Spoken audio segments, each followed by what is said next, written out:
Cerita ini bermula di perbatasan utara kerajaan Kresis saat Duke Alien terjebak di tengah pertempuran mengerikan bersama pasukannya. Tanah di sekeliling mereka dipenuhi tumpukan mayat, sementara udara diselimuti kabut beracun yang pekat dan mematikan. Situasi yang sudah buruk itu semakin memburuk ketika dari kejauhan muncul barisan besar pasukan mayat hidup dengan jumlah yang jauh melampaui perkiraan siapapun.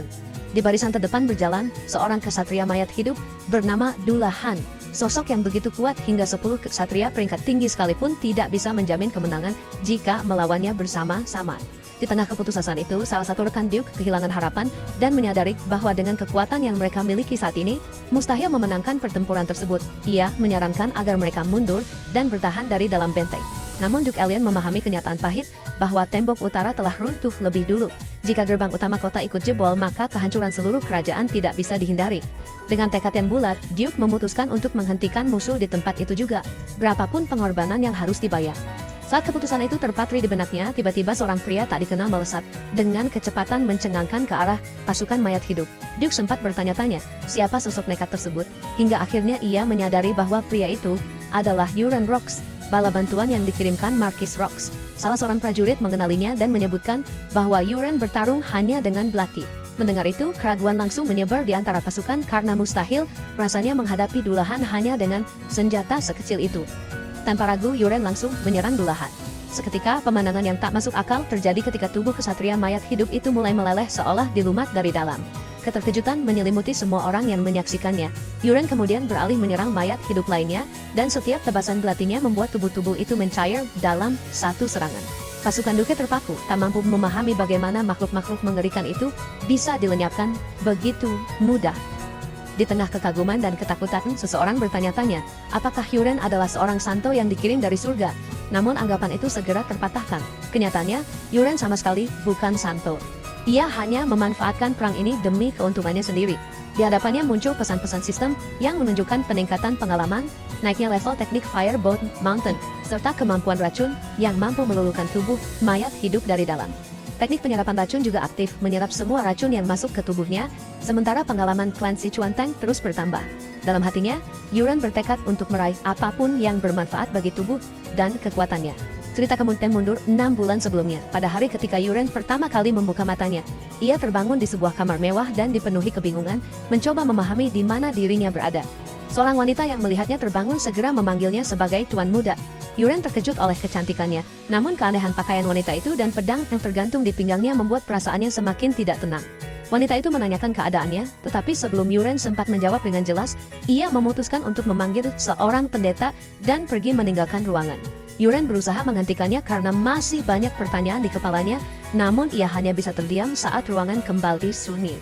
Kebingungan itu memuncak ketika ia melihat pantulan dirinya di cermin dan tersentak hebat. Tubuh yang dilihatnya sama sekali bukan tubuh dewasa dan menarik yang ia kenal, melainkan sosok gemuk dan kekanak-kanakan. Ia menjerit ketakutan, tidak bisa menerima kenyataan tersebut, lalu meyakinkan dirinya bahwa semua ini hanyalah mimpi buruk yang akan berakhir jika ia tertidur kembali. Beberapa saat kemudian, seorang pria masuk ke dalam kamar sambil memanggilnya Tuan Muda. Pria itu adalah seorang pendeta, dan di belakangnya muncul sosok tua, berperawakan kekar dengan wajah yang menyeramkan. Pria tua itu memegang tangan Euron dan langsung meluapkan amarahnya, menyebut Euron sebagai aib keluarga, dan menanyakan kapan akhirnya ia memutuskan untuk bangun. Euron diliputi ketakutan, bertanya-tanya siapa pria mengerikan ini sebenarnya. Pendeta itu berusaha menenangkan tuannya dan meminta agar hukuman ditunda karena Euron baru saja sadar. Dengan enggan, pria tua itu menahan amarahnya. Setelah memeriksa Euron, sang pendeta menyampaikan bahwa kondisi mentalnya terlihat normal dan sebagian besar lukanya telah sembuh. Alih-alih merasa lega, pria tua itu justru semakin marah dan berharap Euron seharusnya mati saja. Ia menuduh Euron telah menyerang tunangannya dan menyebutnya sebagai monster, lalu memarahinya tanpa henti sambil mengingatkan bahwa usianya sudah menginjak 19 tahun dan seharusnya ia berubah. Ia membandingkannya dengan adik Euron yang telah membangkitkan aura, sementara Euron justru semakin gemuk dan memalukan. Mendengar istilah aura, Euron hanya bisa terdiam dalam kebingungan. Pria tua itu kemudian memerintahkannya untuk segera meminta maaf kepada tunangannya setelah kondisinya membaik. Ketika Euron bertanya siapa tunangannya, kemarahan pria itu meledak. Ia menyebut nama Ilya dan mengancam akan membunuh Euron jika Ilya tidak memaafkannya. Dengan suara gemetar, Yuren hanya mampu menyanggupi perintah tersebut. Ancaman itu ditutup dengan peringatan keras agar ia tidak lagi mencoreng nama keluarga Rocks. Mendengar nama itu, kesadaran mengerikan menghantam Yuren. Ia menyadari bahwa dirinya adalah Yuren Rocks, dan pria menyeramkan di hadapannya tidak lain adalah Marquis Wellington Rocks. Tanpa sadar, nama Wellington terucap dari mulutnya. Hal itu membuat Marquis murka dan menamparnya dengan keras, hingga tubuh Yuren terlempar dan menghantam lantai. Orang-orang di sekitar berusaha menenangkan Marquis, sementara Yuren tergeletak nyaris tak sadarkan diri, masih berharap semua ini hanyalah mimpi. Namun seketika ia terbangun dengan napas terengah, menyadari bahwa ia masih berada di tempat yang sama. Kebingungan dan ketakutan semakin menghimpit pikirannya karena mimpi itu tidak kunjung berakhir. Tak lama kemudian, seorang wanita berambut putih masuk ke kamar dan menanyakan keadaannya. Yuren terkejut sekaligus lega ketika mengenalinya sebagai Arin. Wanita itu mengangguk dan meletakkan tangannya di kepala Yuren, membuat kebingungannya semakin dalam. Yuren lalu bertanya, apakah ia terbaring di ranjang karena mencoba mendekati Ilya dan dipukuli hingga pingsan. Arin terkejut dengan cara bicaranya yang berubah, tetapi membenarkan kejadian tersebut. Ia menjelaskan bahwa Lady Ilya memang menyerangnya dengan brutal, karena Yuren berusaha menyerang lebih dulu. Saat itu juga, Yuren merasakan betapa dalam masalah yang kini menjeratnya. Semua kenyataan tersusun jelas di hadapannya, dan ia akhirnya menyadari bahwa, entah bagaimana caranya, ia telah terperangkap di dalam dunia web novel yang pernah ia tulis sendiri. Kesadaran paling menakutkan pun muncul ketika ia memahami bahwa dirinya bukanlah tokoh utama dalam cerita ini, melainkan sosok antagonis rendahan yang hanya ada untuk menghalangi sang pahlawan dan pada akhirnya mati dengan cara yang menyedihkan. Kepanikan langsung menyergapnya dan ia menolak kenyataan itu sepenuhnya hingga emosinya meledak. Dalam kekacauan pikirannya, ia menyangkal bahwa semua ini hanyalah sebuah cerita. Reaksi itu membuat Arin kebingungan karena tidak memahami maksud kata-kata aneh yang terlontar darinya.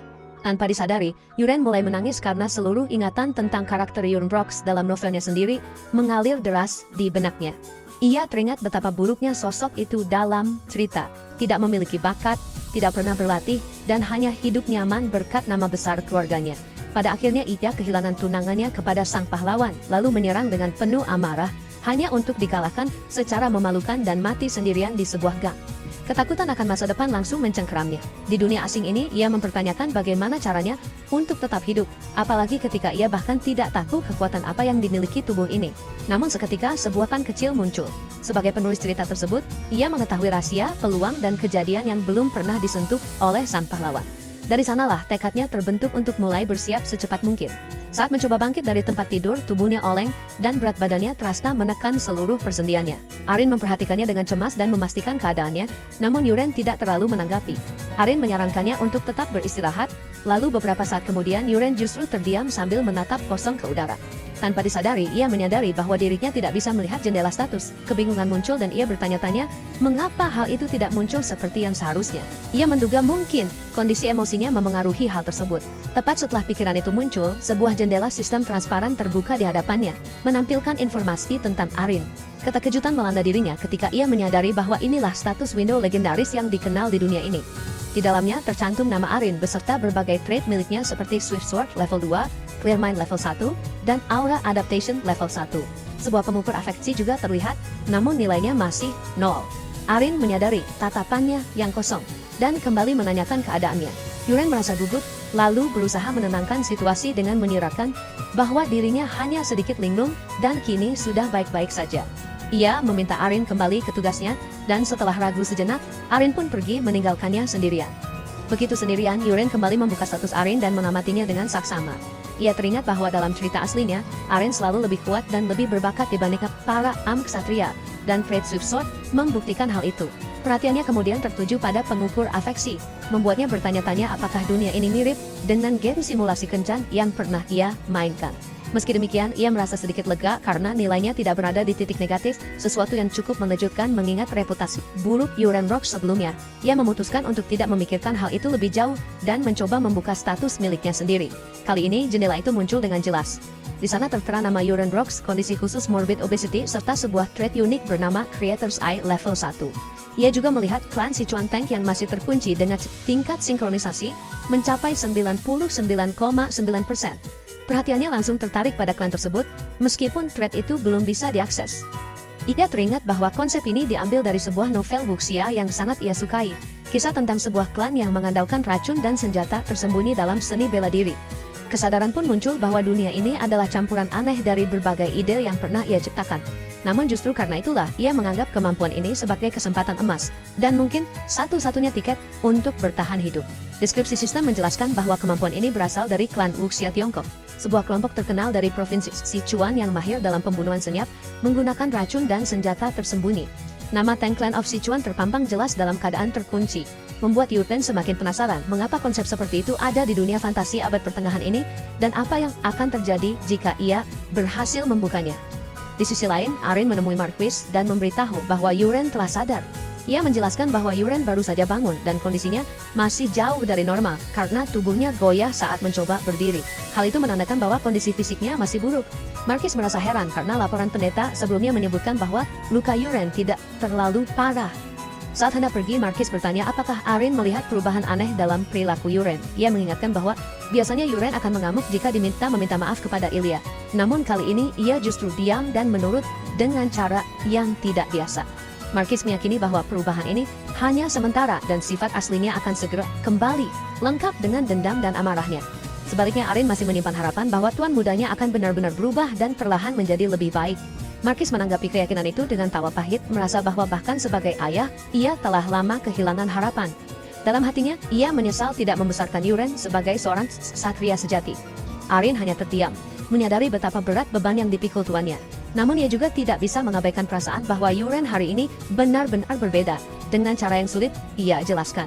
Sementara itu, Yuren meminta Arin untuk membawanya ke aula latihan, karena ia ingin mulai berolahraga. Permintaan mendadak itu membuat Arin terkejut, namun Yuren bersikeras. Dalam perjalanan, pikirannya dipenuhi oleh analisis tentang Creator's Eye yang memungkinkannya melihat status orang lain. Ia masih belum memahami cara membuka kemampuan klan Sichuan yang terkunci. Tetapi ia menduga bahwa kondisi tubuhnya mungkin menjadi penghalang utama. Ia pun memutuskan bahwa langkah pertama adalah memperbaiki fisiknya. Namun kenyataan segera menghantamnya. Di taman istana yang luasnya setara beberapa lapangan sepak bola, berjalan beberapa langkah saja sudah membuat napasnya tersengal. Ia menyadari bahwa tubuh ini bahkan belum layak untuk latihan ringan, dan berat badannya terus menyeretnya kembali ke keterbatasan. Di saat yang sama, ia melihat sesuatu yang lebih menyedihkan. Setiap kali ia melewati para pelayan, pemukul afeksi mereka menunjukkan angka yang sangat negatif, mulai dari kebencian hingga jijik mendalam. Hampir semua orang di sekitarnya tampak membencinya. Ia tidak menyalahkan mereka karena ia tahu betul seberapa buruk kepribadian Yuren Rox yang asli. Setelah berjalan dengan susah payah hingga tubuhnya hampir menyerah, akhirnya mereka tiba di training hall ketiga, sebuah tempat yang jarang digunakan para ksatria. Di sana ternyata sudah ada seseorang.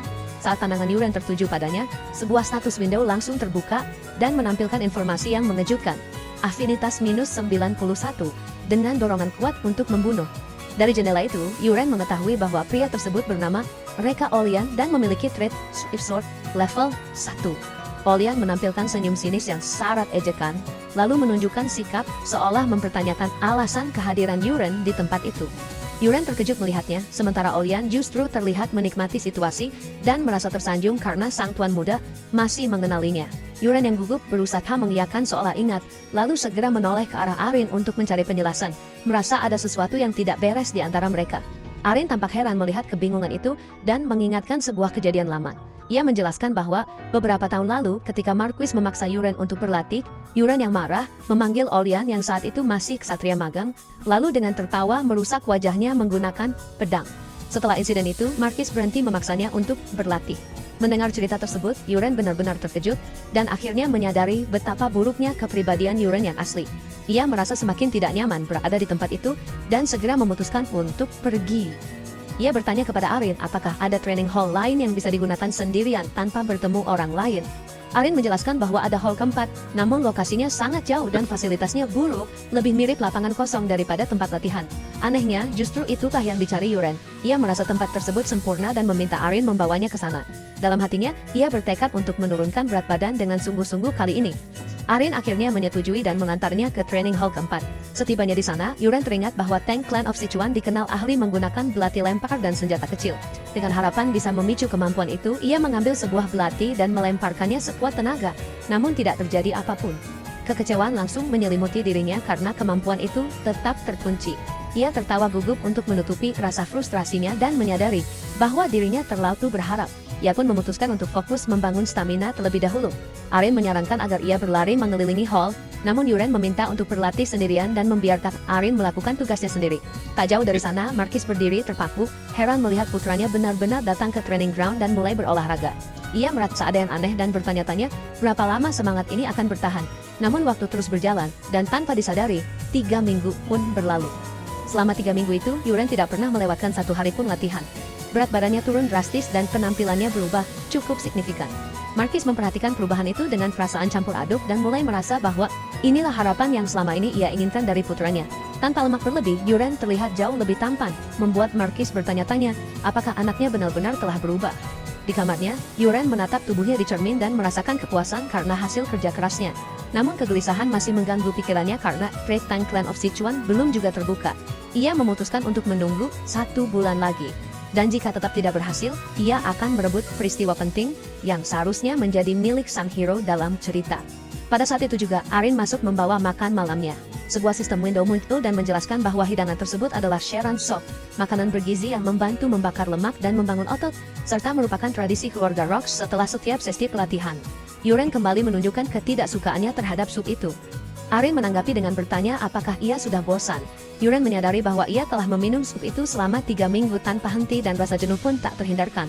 Arin lalu menanyakan tujuan sebenarnya, apakah ia hanya ingin menurunkan berat badan atau benar-benar ingin menjadi seorang ksatria. Dengan semangat yang nyata, Yuren menegaskan bahwa ia memang ingin menjadi ksatria. Mendengar itu, Arin menegurnya dengan tegas dan mengingatkan bahwa bahkan Marquis sendiri selalu meminum Sheran Sop setelah latihan, sehingga sebagai tuan muda, ia seharusnya berhenti mengeluh dan menaatinya. Yuren akhirnya menyerah dan mulai makan. Dalam hati, ia menerima tradisi kuno itu karena terbukti membantunya. Namun saat meneguk sup, ia menyadari ada rasa yang sedikit berbeda hari ini. Seketika, sebuah sistem muncul dan memberitahu bahwa ia telah menelan racun.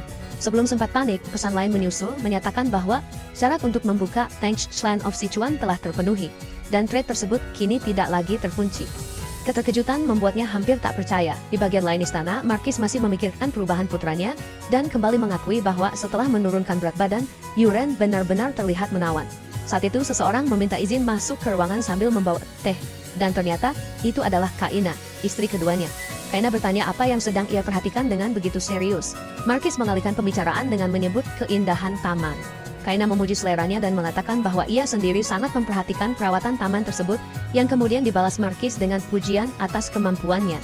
Dalam percakapan yang berlanjut, Kaina menanyakan kapan Marquis akan menetapkan Colin sebagai pewaris, seperti yang pernah dia janjikan.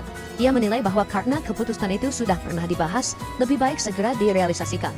Marquis terkejut dan dengan ragu menjelaskan bahwa hal itu mungkin perlu waktu, karena Yuren belakangan ini terlihat lebih dewasa, dan sebagai putra sulung, ia masih berpeluang menjadi pewaris yang layak. Kaina berpura-pura setuju, dan mengungkapkan bahwa ia juga mendengar tentang perubahan Yuren. Ia menyebut sempat khawatir namun kini merasa lega karena Yuren tampaknya sudah sadar. Marquis menanggapi dengan tawa ringan dan bercanda bahwa putranya baru sadar setelah ditampar tunangannya. Saat Kaina kembali menyinggung soal pewaris, Marquis menjelaskan bahwa Yuren baru berlatih selama 3 minggu, dan ia ingin mengamatinya lebih lama. Namun ia berjanji bahwa jika Yuren kembali ke kebiasaan lamanya, maka ia akan segera menetapkan Colin sebagai pewaris.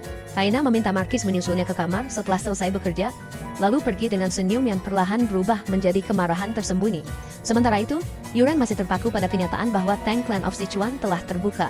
Ia baru menyadari bahwa klan tersebut ahli dalam penggunaan racun, dan syarat pembukaannya ternyata berkaitan dengan racun itu sendiri. Hal itu terasa aneh sekaligus mengejutkan. Ia mengingat kembali sistem window tentang Sheran Sop dan menggulirnya ke bawah untuk melihat detail tambahan. Di sana muncul informasi tentang Hanyang Herb, sebuah tanaman dengan efek melumpuhkan. Dalam dosis kecil, tanaman itu tidak berbahaya bagi orang dewasa, namun jika terakumulasi dalam tubuh, efeknya dapat melumpuhkan secara perlahan hingga menyebabkan kematian. Arin menyadarkannya dari lamunan dengan menanyakan mengapa ia berhenti makan.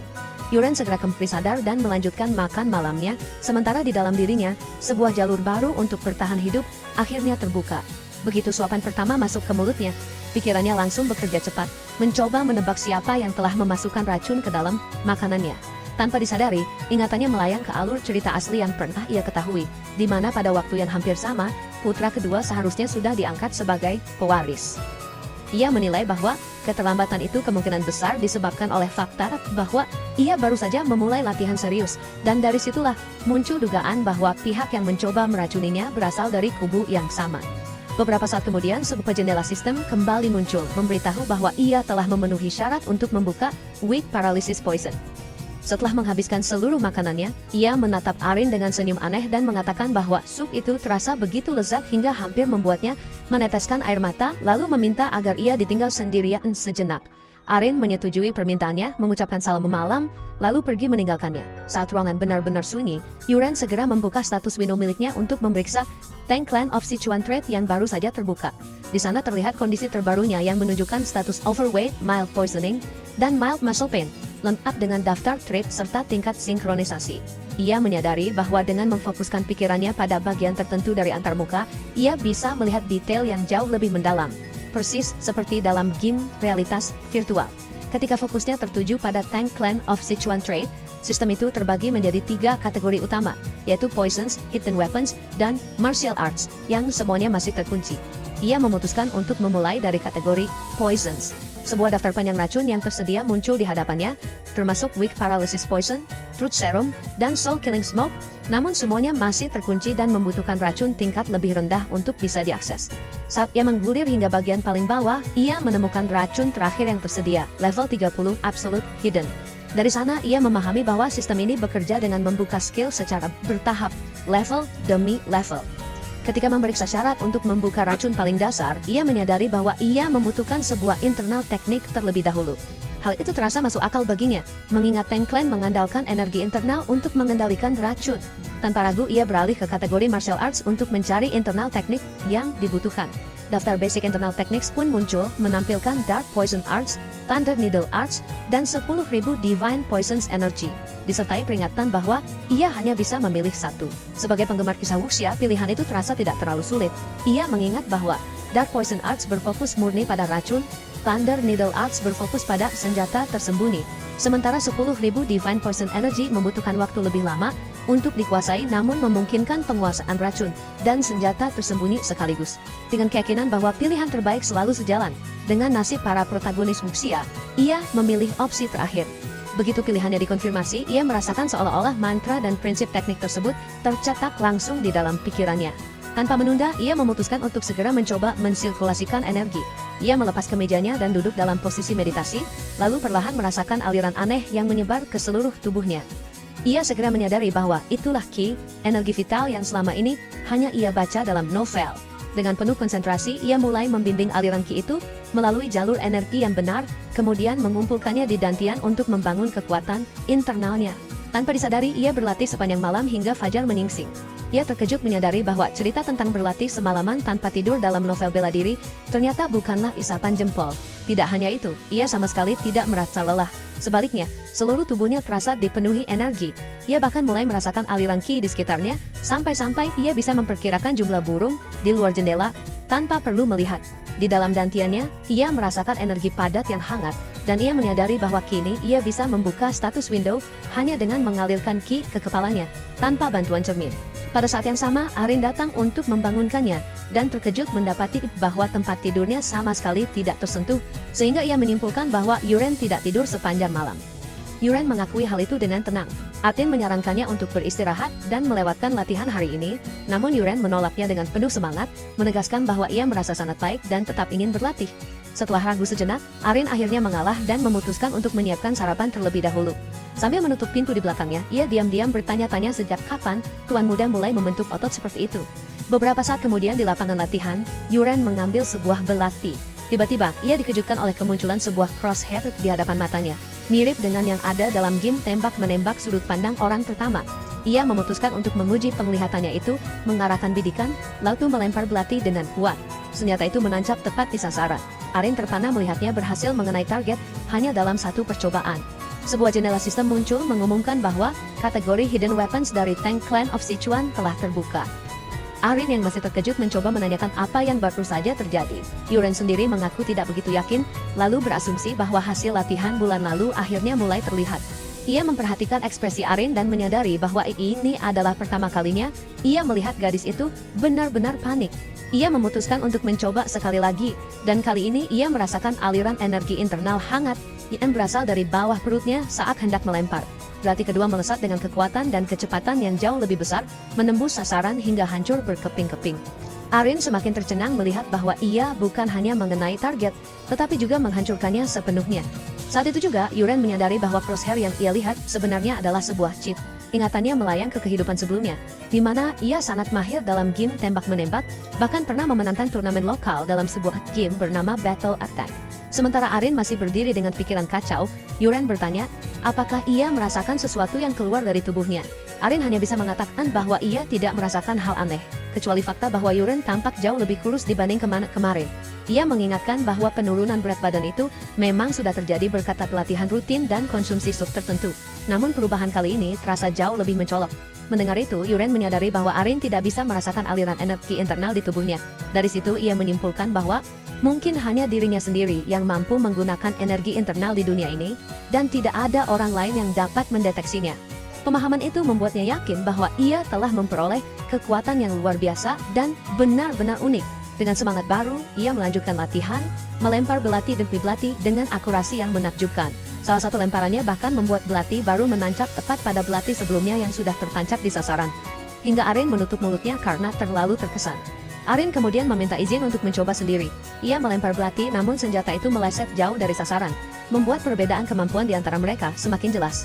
Yuren tertawa kecil dan merasa puas karena akhirnya ia menemukan sesuatu yang tidak bisa dilakukan Arin. Sebuah fakta yang jelas membuat gadis itu kesal. Seketika itu juga, sebuah jendela sistem muncul di hadapannya, mengumumkan bahwa memori milik Sichuan telah sepenuhnya tersinkronisasi dan skill Straight Strike berhasil dibuka. Informasi dalam jendela itu menjelaskan bahwa skill tersebut memungkinkan dirinya melempar dengan kekuatan dan kecepatan jauh lebih besar. Bukan hanya dengan senjata yang sudah ia kuasai, tetapi dengan benda apapun, mulai dari batu, kayu hingga pedang besi, seolah semua itu adalah harta pribadinya. Sementara Arin masih mencoba memahami mengapa ia gagal total, Yuren memutuskan untuk langsung menguji skill barunya. Ia mengambil sebuah pedang kayu yang sudah patah dan memberi isyarat agar Arin mundur sedikit. Arin terlihat semakin bingung ketika melihatnya hanya memegang pedang kayu rusak, tanpa mengerti apa yang ingin ia lakukan. Pada saat itu, Yuren merasakan aliran energi internal yang sangat besar mengalir dari dantiannya menuju kedua tangannya, lalu ia melempar pedang kayu tersebut dengan satu gerakan tegas. Pedang kayu yang patah itu melesat dengan kekuatan mengerikan, menembus bagian tengah target, dan menghancurkannya hingga berkeping-keping. Arin terdiam dalam keterkejutan, pikirannya dipenuhi pertanyaan tentang kekuatan itu, dan apa sebenarnya yang baru saja terjadi. Yuren bersikap tenang dan mengisyaratkan bahwa ia sendiri tidak sepenuhnya yakin, menduga semua ini hanyalah hasil dari latihan. Namun Arin menolak menerima penjelasan itu, karena apa yang ia saksikan jelas melampaui batas kemampuan normal. Pada titik itu, Yuren menjadi serius dan menyadari bahwa Arin selama ini melaporkan setiap kegiatannya kepada ayahnya, Marquis Wellington. Fakta itu membuat Arin terpaku, lalu Yuren meminta satu hal penting, yaitu agar kejadian hari ini dirahasiakan untuk sementara. Ia menjelaskan bahwa ia sedang menguji banyak hal dan berjanji akan menjelaskan semuanya sendiri ketika waktunya tepat. Setelah ragu sejenak, Arin akhirnya menyetujui permintaan tersebut. Setelah hari latihan berakhir, Yuren melihat salah satu koki bernama Peru saat pria itu hendak pergi. Ia segera menggunakan kemampuan Creator's Eye untuk memeriksanya, dan sebuah status window terbuka, menampilkan Poisonous Touch level 1 dan Agile Movement level 1 dengan tingkat afinitas netral. Dari situ, Yuren langsung memahami bahwa Trait Poisonous Touch itulah yang memungkinkan Peru meracuni makanan, sekaligus memastikan bahwa dialah pelakunya. Yuren menyadari bahwa inilah saatnya ujian sebenarnya dimulai. Ia memfokuskan energinya, dan dari kejauhan melepaskan Paralysis Poison yang baru saja ia kuasai ke arah Peru. Efeknya langsung bekerja, membuat Peru jatuh ke tanah dan tak mampu bergerak sama sekali. Yuren merasakan kepuasan saat melihat timer muncul di atas tubuh Peru, menunjukkan bahwa efek kelumpuhan itu akan bertahan selama 1 jam. Ia mengangkat tubuh Peru yang tak berdaya, dan membawanya ke sebuah gang sepi. Ketika kesadaran Peru mulai kembali, Yuren langsung menekannya dengan pertanyaan, membuatnya menyadari posisi dan ancaman yang dihadapinya. Karena Peru tidak bisa berbicara, Yuren menciptakan sistem sederhana dengan kedipan mata untuk menjawab pertanyaan ya atau tidak. Melalui cara itu, Peru mengakui bahwa dialah yang memasukkan racun ke dalam sup, dan bahwa racun yang digunakan memang berasal dari Hanyang Horb. Ketika pertanyaan beralih pada siapa pemberi perintah dan apakah Lady Kaina terlibat, Peru justru membantah keterlibatan Kaina dengan 2 kedipan mata. Yuren curiga dan memperingatkannya agar tidak berbohong, menekan mentalnya dengan ancaman nyata. Namun meski ditekan ulang, Peru tetap menolak menyebut Kaina sebagai dalang, dan dari sorot matanya, Yuren bisa melihat bahwa ia tidak sedang berbohong. Yuren pun menunda kesimpulan itu dan memutuskan melanjutkan langkah berikutnya. Ia mengeluarkan sesuatu dari sakunya dan memaksa Peru menelannya. Lalu dengan tenang menjelaskan bahwa yang baru saja ditelan adalah paralysis poison versi lain. Memberinya waktu hidup hanya 1 bulan. Ia memperingatkan bahwa tanpa antidot yang ia pegang, organ dalam Peru akan membusuk perlahan. Dengan tegas, Yuren menyatakan bahwa mulai sekarang Peru harus mematuhi semua perintahnya. Setelah memastikan Peru memahami situasinya, Yuren meletakkan tangan di kepalanya dan menghilangkan efek kelumpuhan tersebut. Peru terkejut saat tubuhnya kembali bisa bergerak. Dan begitu kemampuannya berbicara pulih, Yuren mengajukan satu pertanyaan terakhir. Kali ini Peru akhirnya mengaku bahwa perintah itu datang dari Ksatria Commander Karox Levington. Nama itu langsung dikenali Yuren.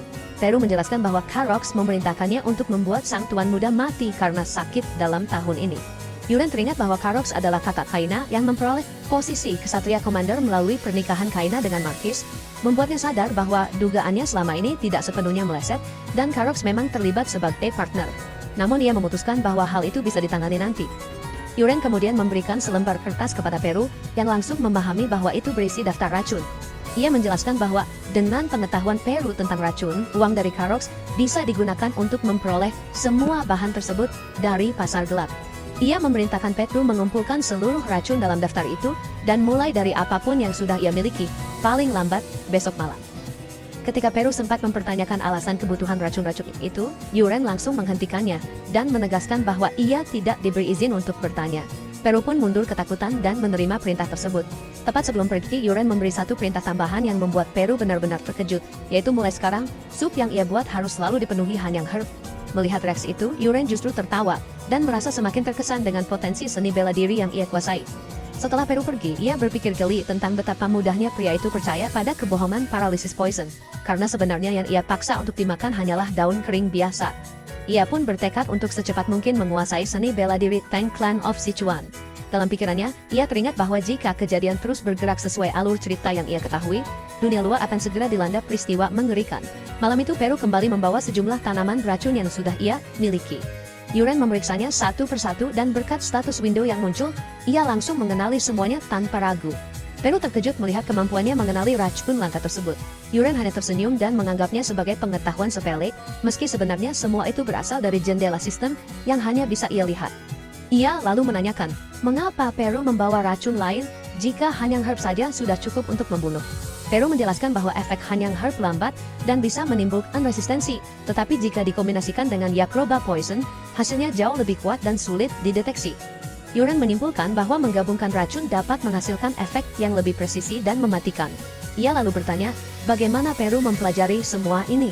Peru mengungkapkan bahwa sejak usia 8 tahun, ia dijual ke keluarga Levington dan dilatih di bawah seorang master racun, bersama hampir 20 anak lain yang semuanya tewas, menyisakan dirinya sebagai satu-satunya yang bertahan hidup. Mendengar itu, Yuren menyadari bahwa Peru menyimpan kebencian mendalam terhadap keluarga Levington. Pada saat yang sama, ia menyadari bahwa ia telah menemukan alat yang sangat berguna. Dengan penilaian itu, Yuren mengapresiasi kerja baik Peru dan menutup malam tersebut dengan keyakinan bahwa langkah-langkah besarnya baru saja dimulai. Setelah itu, ia memberi izin Peru untuk pergi, lalu Yuren memutuskan memulai latihan yang sesungguhnya. Ia mengumpulkan seluruh tanaman beracun yang dibawa, dan tanpa ragu mulai memakannya satu persatu. Seketika, rentetan pesan sistem bermunculan, memberitahu bahwa berbagai jenis racun telah masuk ke tubuhnya, dan bahwa tubuh 10.000 Divine Poisons Energy sedang menyerap semuanya. Tiba-tiba, sebuah peringatan bahaya muncul, menegaskan bahwa ia harus segera melakukan meditasi pernapasan. Yuren segera duduk dan menenangkan diri, memusatkan pikiran untuk menembus tahap kedua dari tekniknya. Ia tenggelam dalam meditasi yang dalam, membiarkan energi berputar di dalam tubuhnya hingga malam berlalu tanpa ia sadari. Keesokan paginya, Arin datang untuk membangunkannya dan langsung terkejut melihat Yuren bermeditasi tanpa baju. Tubuhnya telah berubah drastis hanya dalam semalam, membentuk fisik berotot yang sama sekali berbeda dari sebelumnya. Pada saat itu, sebuah jendela sistem muncul di hadapan Yuren, mengumumkan bahwa 10.000 Divine Poisons Energy telah mencapai tahap kedua. Ia memperoleh seni bela diri baru bernama Little Dragon Step, dan sejumlah teknik racun tambahan juga ikut terbuka. Arin yang kebingungan merasakan bau aneh dari tubuh Yuren, membuatnya semakin bingung dengan apa yang sedang terjadi. Yuren langsung teringat penjelasan dalam novel-novel, bahwa Ketika energi internal meningkat dan seni bela diri berkembang, tubuh akan mengeluarkan limbah dalam jumlah besar sekaligus. Ia menyadari bahwa bau itu memang parah, lalu beranjak pergi. Arin hampir memohon agar ia tidak melakukan hal aneh lagi dan dengan tegas menyuruhnya segera ke kamar mandi. Setelah membersihkan diri, Yuren keluar bersama Arin dan mereka berjalan menuju area latihan. Di sepanjang jalan, Yuren mulai mempelajari Little Dragon Step. Ia memahami bahwa ini adalah teknik langkah khas Tang Clan, dirancang untuk pergerakan cepat, pembunuhan dan penghindaran. Ia merasa sangat gembira karena akhirnya mempelajari teknik yang biasanya hanya ada dalam buku atau novel, dan menyadari bahwa hanya dengan meniru gerakannya saja sudah memberikan sensasi yang luar biasa. Arin memperhatikannya dengan cemas, melihat langkahnya yang aneh dan tampak seperti orang mabuk. Yuren meyakinkannya bahwa ia baik-baik saja, meski Arin tetap khawatir dan bertanya, apakah ia yakin ingin pergi ke First Training Hall yang biasanya dipenuhi para ksatria. Yuren menenangkannya dan menjelaskan bahwa ia hanya ingin melihat bagaimana para ksatria lain berlatih. Saat mereka tiba, para ksatria magang langsung menyadari kehadiran mereka. Beberapa mengenali Arin sebagai pelayan tuan muda, tetapi mereka tidak langsung mengenali Yuren. Sebaliknya, mereka bertanya-tanya, siapa pemuda tampan itu? Tak lama kemudian, seseorang teringat rumor tentang tuan muda yang banyak menurunkan berat badan, dan barulah mereka menyadari bahwa pemuda itu adalah Yuren sendiri. Bisik-bisik pun menyebar dipenuhi ketidakpercayaan atas perubahan drastis itu. Mereka mengingat bagaimana sebulan lalu tubuhnya begitu gemuk dan bertanya-tanya sihir apa yang ia gunakan. Berkat energi internalnya, Yuren mendengar semua bisikan itu dengan jelas. Perhatiannya lalu tertuju pada seorang ksatria magang yang berlatih dengan serius dan terampil, membuatnya menyimpulkan bahwa pria itu akan segera menjadi junior ksatria. Arin menjelaskan bahwa itu adalah teknik dasar keluarga Rocks dan menyarankan Yuren untuk memperhatikannya dengan saksama. Seketika Yuren menyadari bahwa ksatria tersebut adalah Craig, salah satu karakter utama dalam novelnya dan calon sekutu sang protagonis di masa depan. Ia merasa tertarik, karena belum pernah menuliskan detail penampilan Craig sebelum pertemuannya dengan protagonis, dan kini menyadari bahwa Craig telah berada di sini sejak awal. Yuren memandang para ksatria yang sebelumnya berbisik tentang dirinya dan menggunakan Creator's Eye. Ia melihat tingkat afinitas mereka, mulai dari bermusuhan jijik hingga niat membunuh. Dari situ ia memutuskan bahwa para ksatria ini akan menjadi arena uji coba pertamanya. Tanpa disadari siapapun, ia mulai mengaktifkan Lingering Poison, racun yang menyebar ke seluruh organ setelah terhirup. Ia memilih salah satu ksatria sebagai target. Seketika ksatria itu jatuh berlutut karena rasa sakit hebat, membuat rekan-rekannya panik dan berkumpul di sekelilingnya. Beberapa bahkan menyarankan untuk memanggil pendeta. Namun tiba-tiba rasa sakit itu menghilang sepenuhnya dan sang ksatria berdiri kembali, memicu kemarahan teman-temannya yang merasa waktu mereka telah terbuang. Merasa eksperimen pertamanya sukses, Yuren melanjutkan dengan racun berikutnya, Soul Killing Smoke. Racun ini menciptakan ilusi dan menimbulkan ketakutan serta kebingungan dalam radius tertentu. Saat ia mengaktifkannya, para ksatria yang masih berdebat mendadak terdiam. Salah satu dari mereka tiba-tiba melihat monster dan menyerangnya, membuat kepanikan meledak. Para ksatria berteriak ketakutan, sementara Arin hanya berdiri terpaku, tidak mengerti mengapa mereka bereaksi sedemikian rupa. Satu persatu mereka jatuh ke tanah, dikuasai teror, melihat monster, iblis, dan kerangka yang hanya ada dalam pikiran mereka. Ketakutan membuat mereka lumpuh, tak mampu berpikir atau bergerak. Beberapa saat kemudian efek itu memudar. Para ksatria mulai sadar dan saling memandang dengan kebingungan, bertanya-tanya apa yang baru saja terjadi. Yuren menyadari bahwa melanjutkan pengujian bisa berujung pada pertumpahan darah sungguhan, dan ia merasa puas dengan kekuatan racun-racunnya. Ia pun mengajak Arin untuk pergi, menyebutkan bahwa tempat itu sudah terlalu bising, dan ia lebih memilih menuju Fourth Training Hall. Dalam perjalanan pulang, seorang pelayan memanggil Yuren dan memberitahu bahwa ada seseorang yang ingin menemuinya. Ia diberitahu bahwa Lady Ilya Marquis sedang menunggu. Di sisi lain, Ilya telah berada di sebuah ruangan, datang dengan tekad bulat untuk mengakhiri pertunangannya untuk selamanya. Ketika Yuren memasuki ruangan, Ilya menatapnya dan langsung terkejut oleh penampilan barunya. Yuren menyapanya dengan tenang, tetapi Ilya bahkan belum menyadari bahwa pria di depannya adalah orang yang sama. Saat pelayan menyebutkan nama Ilya, Yuren teringat tunangannya yang ahli bertarung dengan tinju, dan mengingat bahwa dalam cerita aslinya, di waktu inilah Ilya mulai menuntut pembatalan pertunangan. Ia menghela nafas, menyadari bahwa tidak ada pilihan selain menghadapinya. Ketika mereka benar-benar berhadapan, Ilya begitu terkejut oleh perubahan Yuren hingga tidak mengenalinya dan bertanya-tanya siapa dirinya. Yuren dengan tenang menyatakan bahwa ia adalah orang yang sama, membuat kebingungan Ilya semakin dalam. Ilya mengungkapkan bahwa ia pernah mendengar rumor tentang Yuren yang menurunkan berat badan lewat latihan, tetapi menganggapnya sebagai kebohongan. Ia tidak percaya seseorang bisa berubah sejauh ini dalam waktu kurang dari 2 bulan. Yuren hanya menjelaskan bahwa semua itu hasil dari kerja keras. Jawaban sederhana yang justru membuat Ilya semakin terkejut. Ia kemudian mengungkapkan bahwa setelah dipukul olehnya, ia banyak merenung dan memutuskan untuk berubah. Ilya meragukan niat tersebut, mengira Yuren hanya mencoba memancing konflik atau balas dendam.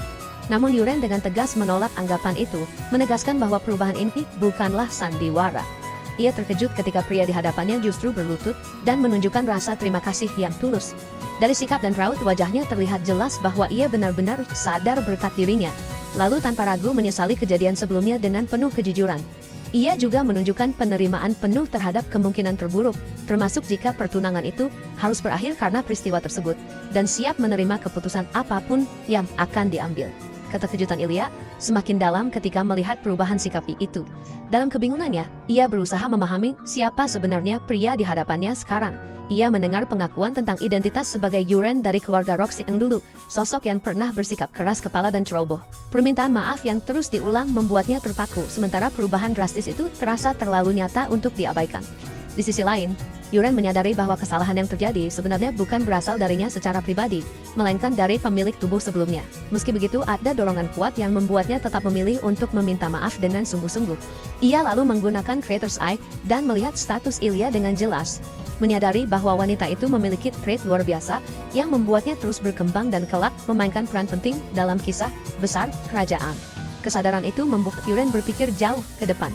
Baginya, sekalipun pertunangan ini berakhir, memperbaiki hubungan dan menjadikannya sekutu adalah pilihan yang jauh lebih bernilai. Saat Ilya menyuruhnya berdiri dan menuntut keseriusan, Yuren menunjukkan keteguhan tanpa ragu. Namun tuntutan itu belum cukup, karena Ilya menginginkan sumpah yang nyata dan mengikat. Tekanan aura Ilya tiba-tiba menyelimuti ruangan dengan kekuatan mencekik. Yuren merasakan sensasi yang terasa sangat familiar, seolah pernah ia lihat dalam kisah yang ia ketahui sebelumnya. Ancaman tentang konsekuensi mengerikan jika sumpah itu dilanggar terlintas di benaknya, mengingatkannya pada adegan yang seharusnya terjadi pada tokoh lain di cerita aslinya. Di bawah tekanan itu, Yuren memutuskan mengaktifkan 10.000 Divine Poisonous Energy untuk menahan aura tersebut. Dorongan energi itu mengejutkan Ilya ketika ia menyadari auranya justru terdorong balik. Kebingungan muncul di benaknya, mempertanyakan bagaimana hal seperti itu bisa terjadi. Pada saat itulah Yuren mengucapkan sumpahnya dengan mantap, berjanji tidak akan kembali ke jalan lamanya. Beberapa saat kemudian suasana mereda. Ilya akhirnya menenangkan diri meski masih menyimpan kewaspadaan. Ia memutuskan untuk mengawasinya dari dekat dan memberikan peringatan terakhir bahwa satu kesalahan lagi akan mengakhiri pertunangan tanpa syarat. Setelah itu, ia pergi meninggalkan ruangan, sementara Yuren terdiam menyadari bahwa niat asli Ilya sejak awal ternyata bukan untuk benar-benar memutuskan pertunangan.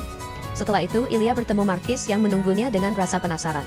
Ia menyampaikan keputusannya untuk tidak membatalkan pertunangan, sebuah jawaban yang membuat Marquis terkejut. Ia sendiri mengakui belum sepenuhnya memahami perasaannya, hanya tahu bahwa ia melihat perubahan nyata pada Yuren dan memilih untuk memberinya kepercayaan kali ini. Marquis memastikan sekali lagi keputusan itu, dan Ilya menjawab dengan keyakinan penuh. Ia menegaskan bahwa jika Yuren kembali menyimpang, ia sendiri yang akan mengakhiri semuanya. Sikap tegas itu membuat Marquis tertawa kecil dan memuji kekuatan kepribadiannya, lalu memintanya untuk menjaga Yuren dengan baik. Tawaran untuk tinggal beberapa hari ditolak dengan sopan karena situasinya terasa canggung, dan Ilya memilih pergi tanpa bertemu lagi dengan Yuren yang sedang sibuk berlatih. Beberapa waktu kemudian, Marquis memanggil Yuren. Awalnya ia bersikap santai dan menggoda, berpura-pura tidak mengenal perubahan putranya, membuat Yuren sempat panik dan khawatir rahasianya terbongkar. Namun suasana segera berubah ketika Marquis menyatakan kebanggaannya atas kerja keras tersebut. Pembicaraan berlanjut pada alasan pemanggilan, yang langsung dipahami Yuren sebagai awal latihan resmi sebagai seorang ksatria. Marquis terkejut dengan ketajaman pemahaman itu dan menyatakan bahwa sudah waktunya Yuren mempelajari seni pedang keluarga Rox. Namun Yuren mengungkapkan keinginannya untuk membahas hal lain. Sebuah pilihan yang membuat Marquis tercengang. Ia justru ingin mempelajari throwing arts, keputusan yang ditolak keras karena dianggap sebagai teknik rendahan yang tidak layak bagi seorang ksatria. Perdebatan memanas ketika Marquis menegaskan bahwa bahkan dengan latihan puluhan tahun, teknik lemparan tak akan mampu menembus sisik burak yang bahkan pedang beraura pun kesulitan menembusnya. Yuren tetap bersikeras dan mengusulkan sebuah taruhan, membuat Marquis akhirnya setuju dengan keyakinan bahwa putranya akan gagal dan menyerah pada pendiriannya. Kesepakatan pun dibuat, jika Yuren berhasil membunuh burak dengan belati, ia bebas melatih dirinya sendiri. Namun jika gagal, ia harus mengikuti kehendak Marquis sepenuhnya. Kegembiraan menyelimuti Yuren yang langsung memikirkan persiapan, menghitung kemungkinan dan merencanakan peningkatan energinya dengan mengonsumsi herbal beracun tersembunyi demi mencapai bintang ketiga. Tak lama kemudian, Arin datang membawa pesan tentang waktu ujian yang ditetapkan tengah hari di First Training Hall. Ia juga menyampaikan bahwa seluruh istana sudah mengetahui taruhan itu dan menjadikannya bahan ejekan. menganggap Yuren akan ketakutan atau melarikan diri. Kesadaran bahwa semua orang akan menyaksikan membuat Yuren gugup, menyadari bahwa rencananya telah berubah menjadi tontonan besar. Meski begitu, Arin menyampaikan keyakinannya bahwa hari itu akan menjadi miliknya. Malamnya, Yuren berhasil menembus tahap bintang ketiga. Keesokan harinya, training hall dipenuhi kerumunan. Marquis mengingatkannya agar tidak mempermalukan diri sendiri di depan banyak mata, sementara Yuren memandang lautan wajah itu dengan tekad yang semakin mengeras, siap menghadapi ujian yang akan menentukan jalannya sendiri. Setelah itu, seorang tetupa mulai menjalankan ritual pemanggilan. Yuren menatapnya dengan penuh ketertarikan karena untuk pertama kalinya, ia menyaksikan sihir secara langsung dengan mata kepalanya sendiri. Seketika tanah bergetar dan ruang di hadapan mereka seolah terkoyak. Lalu sebuah makhluk raksasa menerobos keluar, menimbulkan awan debu tebal yang dipenuhi aura bermuatan listrik. Yang membuat Yuren semakin tercengang adalah kenyataan bahwa monster itu bukanlah sosok asing baginya. Ia sedang melihat makhluk yang pernah ia ciptakan sendiri sebagai seorang penulis. Burak muncul sepenuhnya ke hadapan semua orang, monster laut raksasa sepanjang 150 kaki, dengan tubuh mengerikan yang membuat kerumunan langsung panik dan mundur ketakutan. Di tengah kekacauan itu, Yuren justru menatap Burak dengan rasa ingin tahu. Ingatannya melayang pada masa ketika ia menciptakan monster ini secara terburu-buru saat kehabisan ide, bahkan sambil membayangkannya memakan sashimi di sebuah restoran. Ia sempat berpikir bahwa tanpa tangan dan kaki, monster itu mungkin akan terlihat sedikit menggemaskan. Tiba-tiba Burak bergerak menyerang, memicu teriakan histeris dari penonton. Namun Marquis menahan para ksatria agar tidak ikut campur. Yuren bergumam dalam hati, menyadari bahwa monster itu menyerangnya tanpa peringatan apapun. Ia juga menangkap fakta bahwa pergerakan Burak tidak secepat yang ia bayangkan. Tanpa disadari, Yuren memutuskan untuk menguji kekerasan sisik Burak terlebih dahulu. Saat fokusnya terkunci, sebuah penanda berbentuk salib muncul di penglihatannya, menunjukkan titik lemah monster itu. Ia langsung memutuskan untuk mengarahkan serangan ke sana dan melempar belatinya dengan presisi penuh. Belati itu menghantam sasaran tepat di titik lemah. Burak meraung keras, tubuhnya terangkat oleh rasa sakit yang luar biasa, lalu seketika terdiam dan ambruk tanpa nyawa. Yuren terpaku, tidak menyangka bahwa monster raksasa itu tumbang hanya dengan satu serangan. Training hall langsung diliputi keheningan mencekam sebelum berubah menjadi ledakan sorak-sorai. Kerumunan berseru penuh euforia, mengumumkan bahwa sang tuan muda telah berhasil membunuh Burak dengan cara yang mustahil. Yuren berdiri tegak di tengah perhatian, sementara namanya diteriakkan dengan nada tidak percaya. Marquis memandangnya dengan ekspresi sulit diterima, mempertanyakan bagaimana hal itu bisa terjadi. Yuren hanya menunjukkan sikap tenang dan menjelaskan bahwa ia sekadar membidik dengan baik dan mengenai target. Namun Marquis menolak menerima hasil tersebut, menganggap kematian Burak oleh satu belati sebagai sesuatu yang tidak masuk akal. Memanfaatkan suasana dan tekanan publik, Yuren dengan lantang mengingatkan bahwa seorang Marquis tentu tidak akan mengingkari janjinya. Knight Commander mencoba menenangkan situasi dengan menjelaskan bahwa belati itu mengenai bagian lunak di bawah mulut Burak yang tidak terlindungi sisik dan semua itu hanyalah keberuntungan semata. Marquis tetap bersikeras untuk mengulang taruhan, namun Yuren menolak. Sebagai gantinya, Marquis menambahkan syarat baru. Jika Yuren menang sekali lagi, ia akan mengabulkan satu permintaan apapun. Namun jika kalah, Yuren harus mempelajari swordsmanship seperti rencana awal. Kali ini lawannya bukan monster, melainkan seorang ksatria. Yuren menyetujui tantangan itu tanpa ragu. Ia melihat ini sebagai kesempatan, terutama ketika menyadari bahwa ksatria Commander Karox juga hadir di antara penonton. Sempat terlintas keinginan untuk meruntuhkan kesombongan Karox, tetapi ia mengurungkan niat itu demi menjaga aliran pasokan racun melalui Peru. Yuren kemudian mengusulkan agar ia menghadapi seorang ksatria magang saja demi menjaga keadilan duel. Ketika usulan itu diterima, ia bahkan meminta izin untuk memilih lawannya sendiri. Saat diminta menyebutkan pilihan, Yuren dengan tegas memilih Kraid. Kraide dipanggil ke arena dan maju dengan sikap penuh hormat.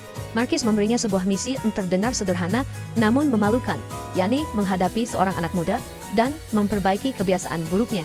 Kraide terkejut dengan perintah itu, tetapi setelah dorongan tegas dari Marquis, ia akhirnya menerima tugas tersebut. Menjelang duel, Yuren membuat sebuah pengumuman yang langsung mengguncang suasana. Ia menyatakan bahwa ia hanya akan melempar 3 belati, dan jika Kraide berhasil menahan semuanya, ia akan mengakui kekalahannya. Pernyataan itu memicu kemarahan Marquis yang menganggapnya sebagai bentuk kesombongan. Sementara penonton bersorak mendukung Kraide dengan penuh tekanan. Di tengah kebisingan itu, Yuren sempat mendengar suara seorang wanita yang memberinya dukungan, membuat hatinya terasa ringan. Saat duel dimulai, ia bersiap melempar belati pertama dan menggunakan Creator's Eye untuk menilai situasi. Ia terkejut ketika melihat banyak titik fatal di tubuh Kraide, berbeda dengan Burak yang hanya memiliki satu titik lemah. Kesadaran itu membuat Yuren memilih untuk tidak mengincar tubuh Kraide. Ia mengalihkan targetnya langsung ke pedang lawannya.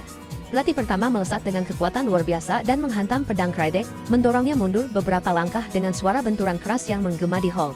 Marquis terpaku di tempatnya, tidak percaya pada apa yang ia lihat. Getaran vibrasi biasa itu cukup kuat untuk membuat tangan Cryde bergetar dan bahkan meninggalkan retakan pada bilah pedangnya. Yuren tetap tenang, menyampaikan bahwa serangan itu hanyalah peringatan agar Cryde tidak lengah. Tanpa menunggu lama, Yuren bersiap untuk lemparan kedua dan menyatakan bahwa kali ini ia akan menggunakan seluruh kekuatannya. Ia yakin bahwa Cryde sebagai karakter penting tidak akan mati oleh serangan ini. Dengan mengaktifkan teknik straight strike, belati kedua dilepaskan dengan daya yang jauh lebih mengerikan. Cryde merasakan tekanan luar biasa saat belati itu mendekat. Meskipun berusaha menahannya, pedangnya tidak mampu bertahan dan langsung hancur saat benturan. Tubuh Cryde terhempas hingga berlutut di tanah, sementara pedangnya terlepas dari genggaman, menandai akhir duel di mata semua orang. Marquis hendak mengajak Yuren berbicara secara pribadi. Namun Cryde menyela dengan keras. Ia menolak mengakui hasil duel itu sebagai akhir, mengingat masih ada satu belati tersisa. Meskipun Marquis mencoba menghentikan duel, Yuren memilih menghadapi Cryde secara langsung. Yuren meminta Cryde mengangkat kepalanya dan menilai apakah ia benar-benar menerima hasil yang setengah jalan. Ia mengingatkan makna sejati menjadi seorang ksatria, yaitu mencapai hasil akhir tanpa lari dari kemenangan maupun kekalahan. Pertanyaan itu mengguncang batin Cryde. Perlahan, tekad Cryde bangkit kembali. Ia meminta pedang baru dan menyatakan bahwa ia tidak akan mundur dengan cara memalukan. Seketika auranya meledak keluar, mengejutkan semua orang yang hadir. Yuren langsung menyadari bahwa ini sepenuhnya sesuai dengan alur cerita yang pernah ia tulis. Ia memahami bahwa trik berserker Cryde muncul saat batas akhirnya terlampaui. Melihat itu, Yuren justru merasa antusias karena menganggapnya sebagai kesempatan sempurna untuk menguji teknik tingkat lanjutnya. Saat Cryde bersiap dengan aura ganas yang setara ksatria berpengalaman, Marquis diliputi kekhawatiran. Sebaliknya, Yuren tampak sepenuhnya percaya diri. Ia diminta melempar belati terakhir, lalu tanpa ragu melakukannya dengan mengaktifkan Curved Mountain Technique. Belati itu melesat mengikuti lintasan tak terduga, berbelok tajam di udara, menuju akhir duel yang akan menentukan segalanya. Cryde dan Marquis sama-sama tertegun melihat teknik itu. Di saat yang sama, amarah Cryde langsung memuncak, karena ia merasa Yuren sedang mempermainkannya. Tanpa ragu, ia mengayunkan pedangnya dengan seluruh kekuatan ke arah belati yang melayang di udara. Namun seketika itu juga, belati tersebut berubah arah secara tidak masuk akal, menghindari tebasan pedang, dan justru melesat masuk ke bahu Cryde. Rasa sakit yang tajam langsung menjalar, membuat tubuhnya tersentak dan teriakan keluar tanpa bisa ditahan. Di sisi lain, para penonton justru tampak kebingungan. Dari sudut pandang mereka, lemparan itu terlihat lambat dan tidak berbahaya, sehingga banyak yang mengira Cryde bereaksi berlebihan. Berbeda dengan mereka, Yuren menyadari betul bahwa rasa sakit yang dialami Cryde pasti luar biasa, karena ia telah memasukkan sejumlah besar energi internal ke dalam lemparan tersebut. Sebelum duel berlanjut lebih jauh, Marquis segera turun tangan dan menghentikan pertarungan. Ia menyatakan bahwa Yuren telah memenangkan taruhan dan urusan lainnya bisa dibicarakan nanti. Beberapa saat setelah duel berakhir, Yuren mendekati Cryde yang masih meringis kesakitan. Ia meletakkan tangannya di tubuh Cryde dan menggunakan teknik penyerapan energi internal untuk meredakan rasa sakit itu. Tanpa disadari, nyeri tersebut lenyap begitu saja. Cryde terkejut sekaligus lega, lalu menunjukkan rasa terima kasihnya dengan tulus dan menyampaikan permintaan maaf. Ia mengakui bahwa saat pertama kali melihat belati itu bergerak lambat, ia benar-benar mengira Yuren sedang mengolok-oloknya. Kini, pemahamannya berubah total. Ia menyadari bahwa teknik itu adalah teknik ilahi yang dieksekusi dengan sangat sempurna. Cryde sampai pada kesimpulan bahwa mempelajari teknik kompleks itu dalam waktu singkat mustahil dilakukan. Sehingga satu-satunya penjelasan adalah Yuren telah lama menyembunyikan kemampuannya. Pikiran Cryde terus melompat lebih jauh, membangun teori bahwa mungkin ada organisasi rahasia yang menargetkan keluarga Marquis, dan Yuren sengaja menyembunyikan kekuatannya sebagai bagian dari pengorbanan besar demi melindungi keluarganya. Ia yang mendengar semua itu hanya bisa tercengang, segera memahami bahwa Cryde memiliki kecenderungan kuat terhadap imajinasi liar dan teori konspirasi. Tanpa ragu, Cryde pun menawarkan kesetiaannya kepada Yuren dan bersumpah akan membantunya melawan organisasi rahasia manapun di masa depan. Pada saat yang sama, Yuren melihat perubahan pada status Cryde, di mana tingkat afinitasnya meningkat menjadi 26 dan masuk ke kategori menguntungkan. Yuren tidak berusaha meluruskan kesalahpahaman tersebut, hanya berpamitan dengan singkat untuk bertemu lagi di lain waktu. Cryde pergi sambil berteriak penuh semangat, bertekad menyebarkan kebenaran bahwa sang tuan muda tidak pernah menjadi penjahat. Yuren menilai bahwa mendekati Cryde adalah keputusan yang tepat, karena di masa depan pria itu akan tumbuh menjadi seorang ksatria yang sangat kuat. Tak lama kemudian Arin menghampirinya dan memuji performanya dalam duel, sekaligus menyemangatinya karena telah bertarung dengan baik. Arin lalu menanyakan teknik yang digunakan Yuren di akhir duel. Yuren menjelaskan bahwa itu adalah teknik baru dan meminta pendapatnya. Arin mengaku telah mensimulasikan duel tersebut di dalam pikirannya dan menyimpulkan bahwa jika ia menghadapi teknik itu tanpa pernah melihatnya sebelumnya, ia pasti akan kalah.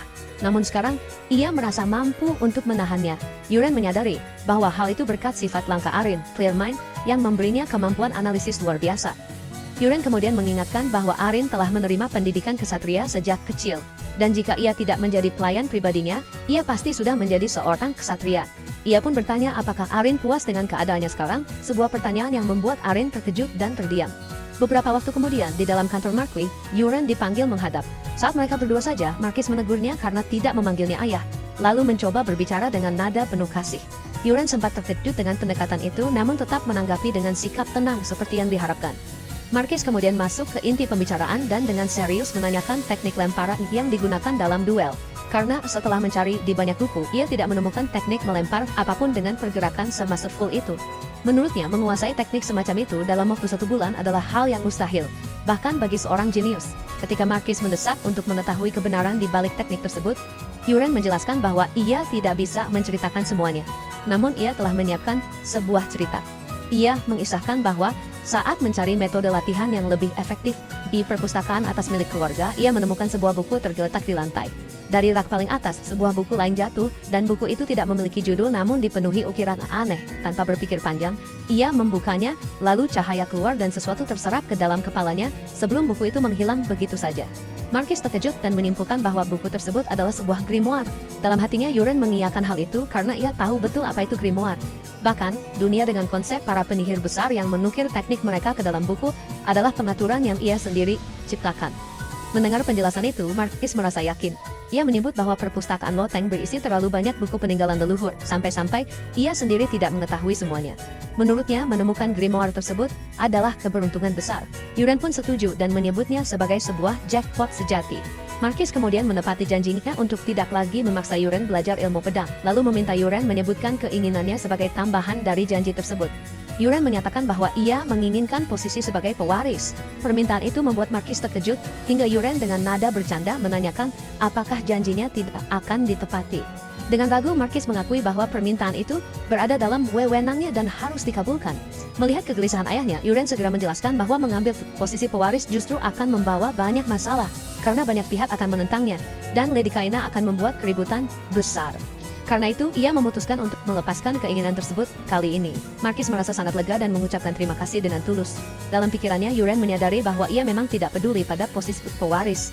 Jabatan itu hanya akan mengikatnya pada urusan keluarga Marquis tanpa kebebasan. Ia jauh lebih memilih menghabiskan waktunya untuk menguasai seni bela diri ke kantong dari Sichuan dan berkelana mencari peluang di seluruh dunia. Marquis lalu memintanya menyebutkan satu keinginan lagi. Yuren pun menyampaikan bahwa ia ingin membentuk ordo kesatria miliknya sendiri dan menunjuk Arin serta Kraida sebagai kesatrianya. Marquis menganggap permintaan ini jauh lebih mudah dibandingkan permintaan sebelumnya dan langsung menyetujuinya. Ia juga mengakui bahwa bakat Arin terlalu besar untuk hanya menjadi pelayan pribadi. Yuren mengucapkan terima kasih atas persetujuan itu. Ketika Marquis bertanya siapa yang akan menjadi pelayan pribadi Yuren selanjutnya, mengingat tidak ada pelayan yang tersedia, Yuren mengusulkan seorang pria bernama Peru yang bekerja di dapur. Ia meminta agar ayahnya berpura-pura memilih Peru secara kebetulan, bukan atas permintaannya. Marquis menjadi khawatir dan bertanya, apakah ada sesuatu yang terjadi? Namun Yuren hanya mengatakan bahwa ia akan menjelaskannya nanti. Tanpa bertanya lebih jauh, Marquis menyetujui permintaan itu, menunjukkan kepercayaannya yang semakin besar, sesuatu yang langsung terkonfirmasi oleh status, yang menunjukkan tingkat afinitas Marquis mencapai 74 dalam kategori kepercayaan. Beberapa saat kemudian, Yuren mengumpulkan Arin dan Kraid. Ia mengumumkan bahwa mereka resmi menjadi anggota ordo kesatria pribadinya, dan meminta mereka untuk terus menjalani latihan keras seperti biasa. Setelah itu, ia memperkenalkan pelayan pribadinya yang baru, Peru. Namun di balik ekspresi tenangnya, Arin masih menyimpan kecurigaan terhadap pria tersebut. Hal itu terjadi karena sebelumnya Arin sempat meminta izin untuk mengajukan sebuah pertanyaan. Beberapa saat kemudian, ia menanyakan alasan Yuren memilih Peru untuk menggantikannya. Yuren menanggapi dengan tenang dan menjelaskan kebenaran yang sebenarnya. Ia menyampaikan bahwa Peru adalah seorang mata-mata. Jawaban itu membuat Arin terkejut karena sama sekali tidak menduganya. Yuren lalu melanjutkan penjelasannya dengan menyebut bahwa Peru dikirim oleh Ksatria Commander Karox dan Lady Kaina dengan tujuan membunuhnya. Mendengar hal itu, Arin semakin terguncang dan mulai bertanya-tanya dalam hati mengapa Yuren justru membiarkan orang seberbahaya itu berada begitu dekat dengannya. Yuren hanya menunjukkan senyum tipis dan menjelaskan bahwa kini Peru tidak lagi mendengarkan perintah siapapun selain dirinya. Penjelasan itu membuat Arin terdiam, menyadari bahwa situasi yang ia hadapi jauh lebih rumit dari yang terlihat di permukaan. Tak lama kemudian, Kraide mengajukan permintaan untuk bertanya. Yuren tidak keberatan dan membiarkannya berbicara. Kraide menyampaikan bahwa, meskipun Ordo Kesatria itu baru memiliki 2 anggota, seharusnya sudah ada setidaknya 1 wakil kapten. Ia menambahkan bahwa berdasarkan tradisi, posisi tersebut harus diberikan kepada orang yang paling terampil. Kraide lalu mengungkapkan keraguannya terhadap Arin. Menurutnya Arin terlihat masih muda dan lemah, sama sekali tidak tampak kuat. Yuren justru mengakui bahwa logika Kraide masuk akal, yang membuat Kraide segera meminta tantangan secara langsung. Duel pun berlangsung, dan hasilnya jauh dari dugaan Kraide. Arin mengalahkannya dengan jelas. Setelah kemenangan itu, Arin memberikan evaluasi singkat, menyadarkan Kraide bahwa pola serangannya terlalu sederhana dan mudah dibaca. Kraide menerima kekalahannya tanpa protes. Beberapa saat kemudian, Yuren mengumumkan bahwa posisi Kapten Ordo Kesatria telah diputuskan dan Arin resmi menduduki posisi tersebut. Tepuk tangan pun terdengar dari sekeliling mengakui keputusan itu. Setelah suasana mereda, Peru pergi untuk menyiapkan makan malam. Di sisi lain, Yuren memutuskan untuk menguji sebuah teknik baru. Ia memperhatikan Peru yang menjauh sambil merasakan aliran energi vital Chi miliknya. Tanpa disadari, Yuren memilih menggunakan teknik transmisi suara rahasia. Sebuah teknik dari dunia novel yang memungkinkan suara dikirim langsung ke pendengaran target melalui energi internal, tanpa perantara suara fisik. Melalui teknik itu, Yuren memanggil Peru. Seketika Peru terkejut dan panik ketika mendengar suara bergema langsung di dalam kepalanya. Yuren kemudian membuatnya percaya bahwa komunikasi tersebut dilakukan melalui telepati. Bagi Peru, hal itu terasa seperti bentuk sihir hitam. Yuren menyadari ketakutan itu dan memanfaatkannya tanpa berusaha meluruskan kesalahpahaman. Ia membiarkan Peru percaya bahwa tuannya adalah seorang penyihir hitam yang mampu mengendalikan roh. Analisis Peru yang keliru justru membuat Yuren sedikit terkejut, namun ia memilih membiarkannya berkembang sesuai keinginannya. Yuren lalu menanyakan racun yang sebelumnya ia minta. Peru menjelaskan bahwa ia berhasil menyiapkan Snake's Mind, sebuah ekstrak akar yang diperoleh dari 100 ular berbisa, dan prosesnya sangat sulit. Yuren memerintahkan agar racun itu ditambahkan secara royal ke dalam sup yang akan ia makan malam itu. Peru merasa semakin gugup, namun tetap bergegas melaksanakan perintah tersebut. Malam harinya, saat bermeditasi, Yuren menyadari bahwa setelah mencapai bintang ketiga, pertumbuhan energi internalnya melambat dan tidak secepat yang ia harapkan. Bersamaan dengan itu, ia merasakan firasat kuat bahwa sebuah krisis global sedang mendekat. Kesadaran itu membuatnya mengambil keputusan besar. Ia merasa sudah waktunya meninggalkan Marquis dan mencari peluang untuk meningkatkan kekuatannya. Keesokan harinya, ia menyampaikan kepada ayahnya bahwa ia berencana pergi keluar untuk sementara waktu. Marquis menebak bahwa tujuannya adalah Mayor's Village dan Yuren membenarkannya. Ketika ditanya berapa lama ia akan pergi, Yuren menyembunyikan niat perjalanannya yang sebenarnya dan menyebutkan bahwa ia hanya akan pergi selama 1 minggu. Marquis menyetujui permintaan itu, berpikir bahwa Yuren memang pantas mendapat jeda setelah latihan kerasnya. Namun pembahasan berlanjut ke soal pengawalan. Marquis menanyakan bagaimana pengaturan penjaga selama perjalanan, dan Yuren menyatakan bahwa ia tidak membutuhkan pengawal khusus. Jawaban itu membuat Marquis terkejut dan langsung menolaknya, mengingatkan bahwa Yuren adalah pewaris keluarga Rox. Yuren mencoba meyakinkan bahwa ia hanya akan pergi ke desa tetangga, sehingga pengawalan tidak diperlukan. Marquis tetap memperingatkan bahwa dunia luar berbahaya, dan bahkan ancaman racun pun bisa muncul kapan saja. Yuren menyadari bahwa racun tidak akan padanya, tetapi ia juga tahu bahwa membujuk ayahnya tidak akan mudah. Akhirnya, dengan sedikit ragu ia setuju untuk membawa seorang pengawal. Ia menyebutkan bahwa ia akan berangkat dalam 2 hari, dan Marquis pun menyetujui serta berjanji menyiapkan pengawalan. Namun di dalam kamarnya, Yuren memutuskan untuk tidak menunggu hari keberangkatan itu. Ia memilih pergi diam-diam keesokan harinya. Ia memanggil Peru dan menyampaikan bahwa ia akan melakukan perjalanan dan membutuhkan uang. Yuren mengingatkan Peru pada uang yang sebelumnya diberikan Karox untuk memberi makan ular. Ia menekan Peru dengan pertanyaan apakah ia berani menolak permintaannya. Tanpa berpikir panjang, Peru langsung setuju meminjamkan uang tersebut. Selain itu, Yuren juga menanyakan sebuah tas ruang parsial yang ia lihat sebelumnya saat Peru mengeluarkan ramuan beracun. Tas sihir itu mampu menyimpan banyak barang dalam ruang kecil. Peru kembali mengangguk dan bersedia meminjamkannya. Setelah mendapatkan semua yang ia butuhkan, Yuren memberikan Peru sebuah antidot palsu yang cukup untuk 1 bulan. Ramuan itu sebenarnya hanyalah daun kering. Ia menyampaikan apresiasi atas kerja keras Peru, dan berjanji bahwa suatu hari nanti, ia akan memberinya obat penawar yang sesungguhnya. Keesokan paginya, Yuren meninggalkan sebuah catatan dan diam-diam keluar dari istana. Saat melewati taman yang lengang, ia mendapati tempat itu kosong seperti yang ia perkirakan. Namun tiba-tiba, seorang tukang kebun tua menyapanya. Yuren membalas sapaan itu dan tanpa disadari merasakan aura kuat yang terpancar dari pria tua tersebut. Meski demikian, ia memutuskan untuk mengabaikannya untuk saat ini. Untuk pertama kalinya dalam hidupnya, Yuren benar-benar meninggalkan wilayah Marquis. Ia melangkah menuju desa tetangga dan mengarahkan langkahnya ke menara sihir. Sesampainya di sana, ia menyampaikan niatnya untuk menggunakan teleportasi. Petugas menanyakan apakah ia pernah menggunakannya sebelumnya dan Yuren menjawab tidak.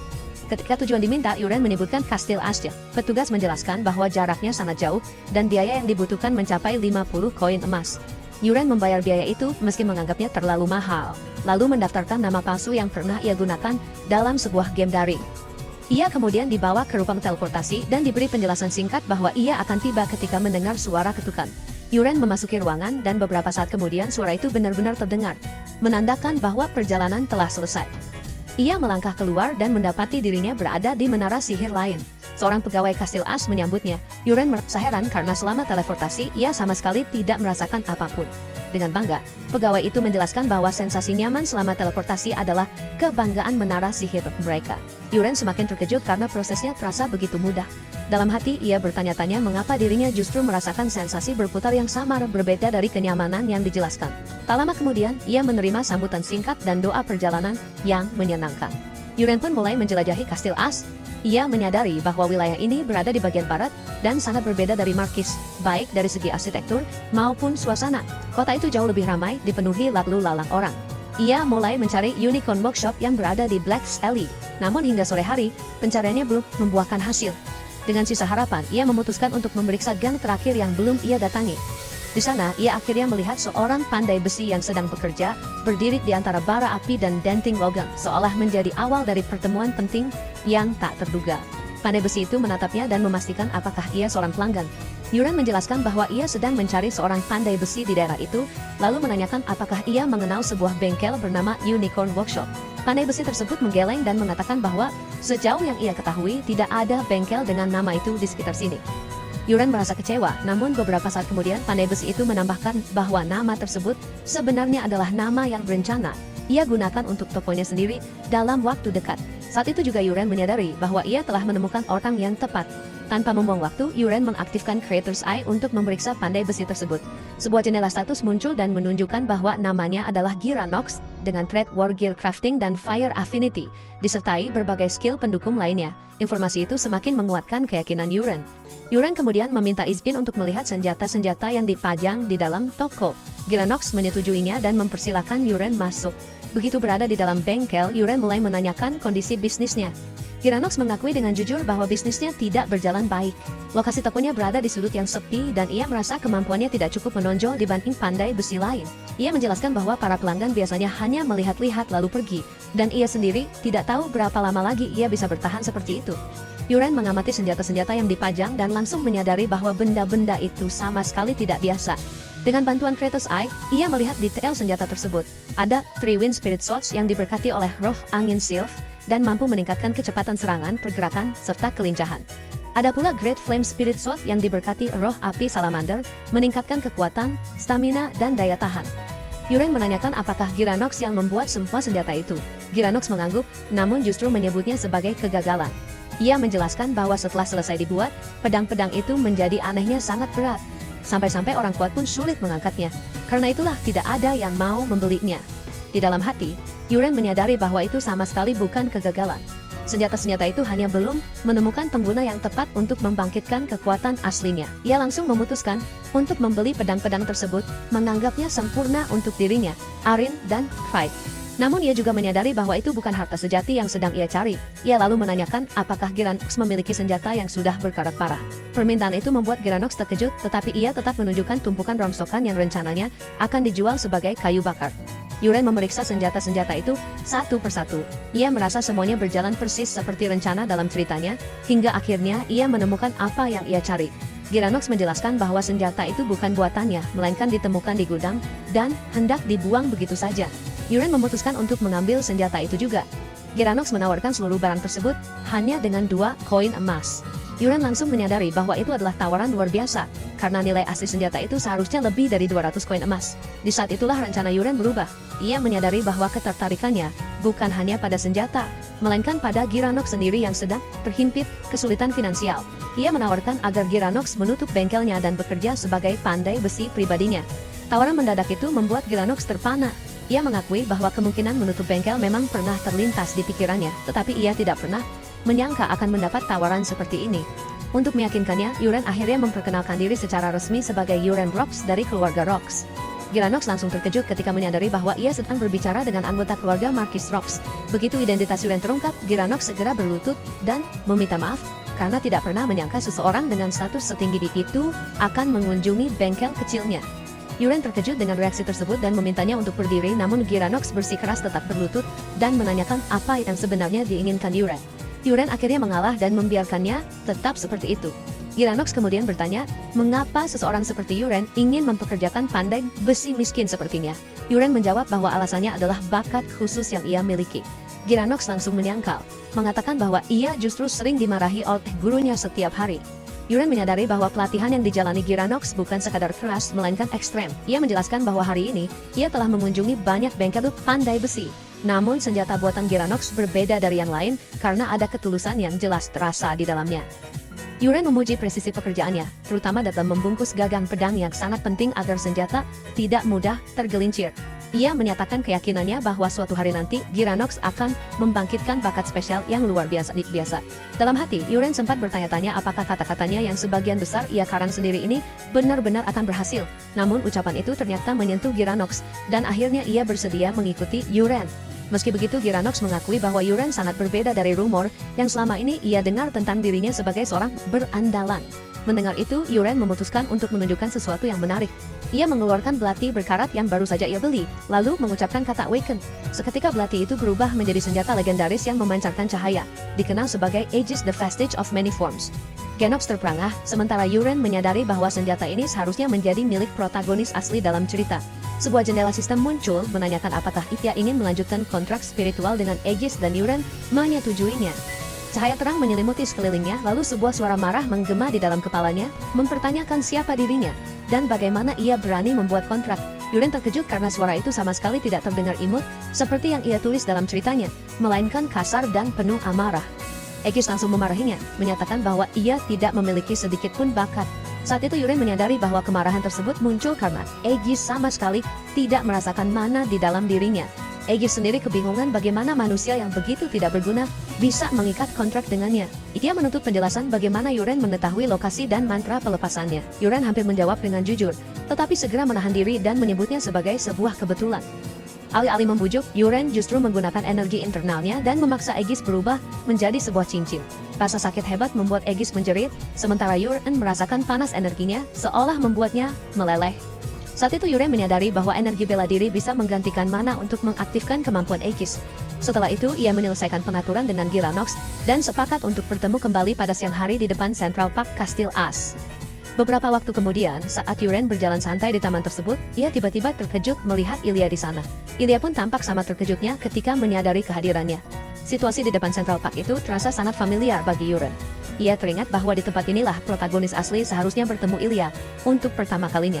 Kesadaran itu membuatnya mengerti bahwa jalur cerita utama telah berubah tanpa ia sadari. Ilya menatapnya dengan kesal dan menuntut penjelasan atas kehadirannya di tempat itu. Yuren menjelaskan bahwa ia datang untuk mencari seorang pandai besi, sebuah jawaban yang justru membuat Ilya semakin terkejut. Ilya menjelaskan bahwa keluarga Rox sebenarnya memiliki banyak pandai besi, namun Yuren menegaskan bahwa ia memang berniat merekrut orangnya sendiri. Ia menambahkan bahwa jika Ilya mengetahuinya lebih awal, mungkin ia bisa membantu, tetapi Yuren dengan tenang meyakinkannya bahwa ia sudah menemukan orang yang tepat. Saat itu juga Giranox tiba tepat waktu. Wajahnya dipenuhi rasa bersalah karena datang terlambat dan membuat Yuren menunggu. Yuren kemudian memperkenalkan Giranox kepada Ilya dan menyebutkan bahwa Ilya adalah tunangannya, membuat suasana sejenak terasa canggung namun hangat.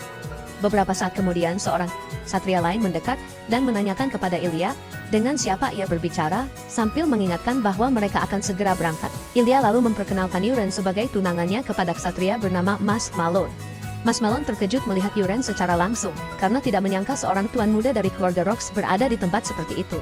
Ia memperkenalkan dirinya sebagai pemimpin skuad kelima dari Steelhammer Kshatriyas yang melayani keluarga Marquis. Di dalam benaknya, Yuren mengenali Mas Malone sebagai karakter minor dalam novelnya. Sosok dengan sikap buruk yang dulu ia ciptakan sendiri. Tanpa disadari, Yuren mulai mengingat alur kejadian dalam cerita aslinya. Seharusnya seorang bertopeng menghentikan Mas Malone dan para ksatria. Lalu protagonis maju menantang mereka. Ilya akan muncul tepat waktu untuk menghentikan konflik itu, dan dari sanalah hubungan mereka dimulai.